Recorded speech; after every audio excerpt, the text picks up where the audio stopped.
সুজলতলি নামক একটা সুন্দর ছোট্ট গ্রাম ছিল। আর সেই গ্রামের মধ্যে মিষ্টি নামের একটি মেয়ে তার মায়ের সাথে বাস করত। একদিন যখন মিষ্টি ঘুমিয়েছিল তখন তার মা তাকে ডেকে বলল, এই মিষ্টি, আর কত ঘুমাবি? সকাল হয়ে গেছে, তাড়াতাড়ি উঠে স্কুলের জন্য তৈরি হয়ে নে, নইলে স্কুলে যেতে আজকে তোর অনেক দেরি হয়ে যাবে। মা, তাড়াতাড়ি কর। হ্যাঁ মা, উঠছি, কিন্তু জানো তো আমার স্কুলে যেতে একদমই ভালো লাগে না। এইসব তুই কি বলছিস? অভাবের সংসারে নুন আনতে পান্তা ফুরায়, তার মধ্যে আমি তোকে কত কষ্ট করে পড়ালেখা করাচ্ছি, আর তুই আমাকে এই কথা বলছিস? বলবো না তো কি করব?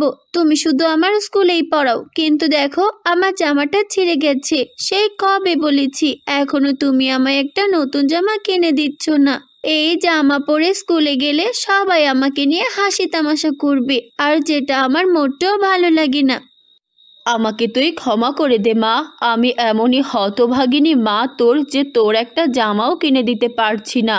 কি করব বল, আজকে ঘরের চালও ফুরিয়ে গেছে, আমার মাথা কিছু কাজ করছে না।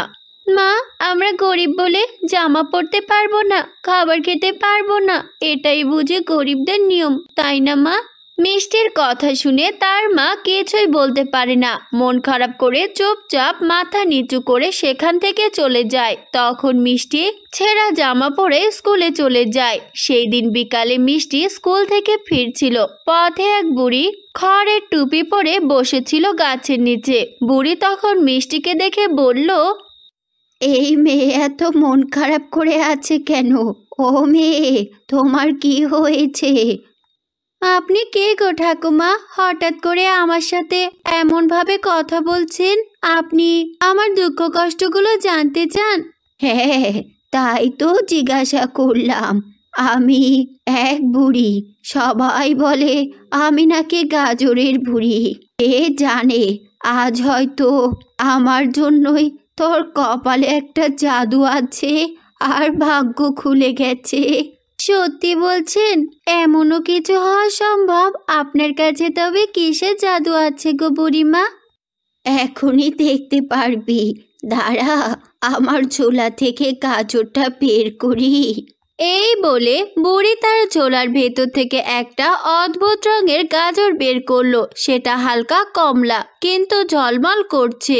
এই গাজরটা কোনো সাধারণ গাজর নয়, এই গাজরটা তুই মাটিতে পুঁতে দে, দেখবি চাঁদ উঠলেই এই ফুল ফুটবে। কিন্তু সাবধান, ফুল ছিঁড়বি না, আগে তার গান শুনবি। মিষ্টি তখন অবাক হলেও গাজরটা নিয়ে বাড়ি চলে যায়, আর দেখে তার মা খুবই অসুস্থ। মা, হঠাৎ করে তোমার কি হলো? জানি না রে মা, আমার মনে হচ্ছে আমার সময় ফুরিয়ে এসেছে, আমি আর বাঁচবো না। আমার কিছু হয়ে গেলে তোর কি হবে মা? এভাবে বলছো কেন মা? বাবা নেই, আর তোমাকে হারালে আমি কাকে নিয়ে বাঁচবো? ওইসব কথা ভুলেও মুখে আনবে না। আর দেখো আমি কি এনেছি, এই গাজরটা দেখো।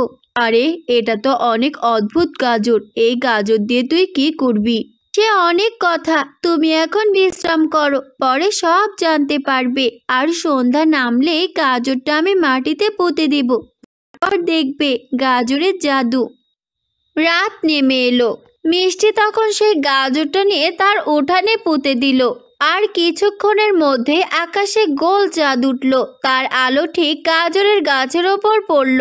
হঠাৎ দেখা গেল সেই গাজরের গাছটা ঝলমল করছে। এটা দেখে মিষ্টি অনেক অবাক হয়ে গেল। আরে বাহ, এটা কি হচ্ছে?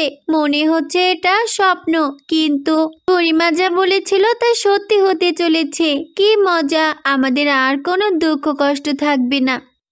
দেখতে দেখতে গাছ থেকে একটা ফুল ফুটলো, আর সেই ফুল থেকে শোনা গেল মিষ্টি সুরের গান।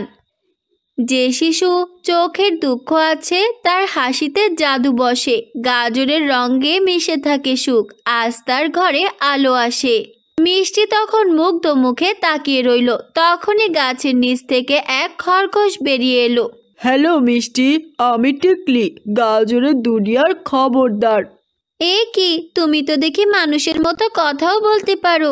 অবশ্যই, আর তুই এখন চল আমার সঙ্গে গাজরের রাজ্যে। তো বন্ধুরা, কেমন লেগেছে আমাদের আজকের এই গল্পটি? যদি ভালো লেগে থাকে তাহলে এখন একটা লাইক দিয়ে আমাদের চ্যানেলটিকে সাবস্ক্রাইব করে দাও। আর তোমরা যারা তোমাদের নাম দিয়ে গল্প শুনতে চাও তারা তোমাদের নামগুলো কমেন্ট বক্সে লিখে দাও। আমরা পরবর্তী গল্পে তোমাদের নাম ব্যবহার করব।